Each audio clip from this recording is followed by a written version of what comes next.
Hey guys, Kelly Dickey, features reporter here, bringing you another episode of Playtime with Kelly. This time I am with co-director of Urinetown for Mainstage, Stephen Fleck.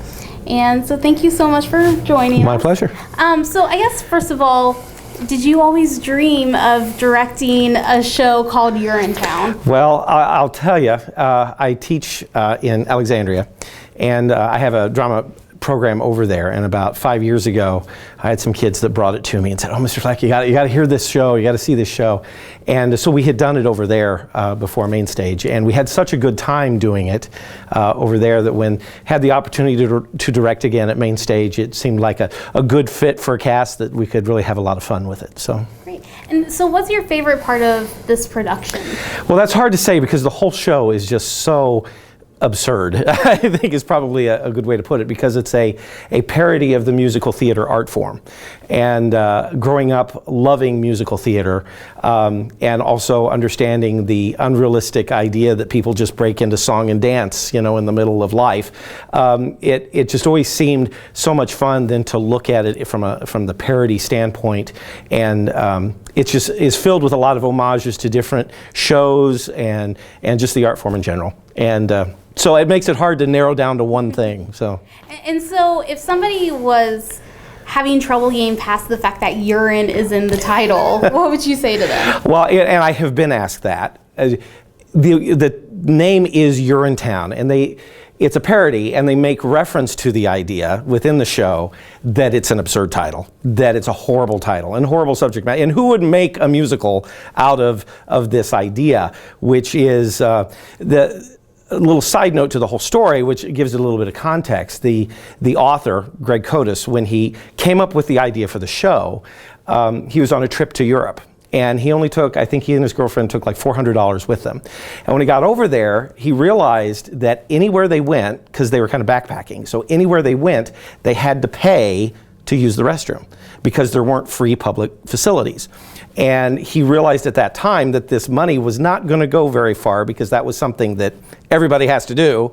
And so that gave him the idea that became the musical Urinetown. The musical, that's the funny thing, the musical Urinetown, not the place, the musical. But that was kind of how it was birthed. And the idea that there's a 30-year drought and they have to have very harsh measures to manage water consumption, which is kind of the whole premise of the show. And so it's just absurd. And have you ever had to pay a pee fee? Well, that's funny because I had a discussion with some of my students the other day.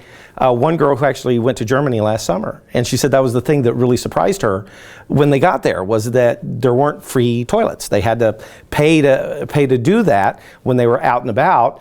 And I told them, I said, well, I remember when I was a kid that there were, you know, on the stalls, there was a little machine, you had to put a dime in. I remember it was a dime at the mall. I remember specifically as a little kid, and mom going through her purse trying to find a dime, you know, when a little kid needs it.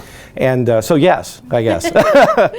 And so how has been co-directing this with Andrew been, and how are your styles similar or different? Well, the nice thing about Andy and I working together is that we each have our own strengths, and we bring them both to the table. And we've had a really exciting and a really fun time working together.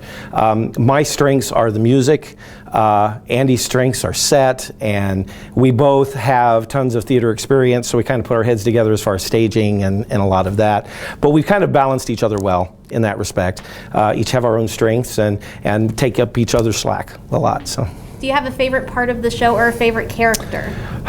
Yeah, my favorite character is Little Sally, who's kind of, she's in and out of the story a lot. She's a narrator, but she's also a character in the story. And a lot of the comic relief comes through her character. There's a couple songs, some tributes to West Side Story and Fiddler on the Roof that are specific moments that I like. I also like, I have a wonderful orchestra of a small 5-piece orchestra, which is what the show's written for, that have volunteered their time to come, and that's a neat thing. Anytime you can get a live music ensemble together like that, that's a lot of fun. And do you have a favorite line from the show? Wow, I am not prepared for that one. I have to think. There are a lot of really good lines from the show. Probably one of my favorites is one that little Sally says to the narrator when he's talking about not putting too much exposition out there because nothing can kill a show like exposition. And she says, "What about bad subject matter or a bad title even? That'll kill a show pretty good." So. Great. Well, thank you so much, Stephen, for joining us. Thank you very much. That's another episode of Playtime with Kelly. Keep checking back heraldbulletin.com and look out for print for my review of Mainstage Theater's production of Urinetown.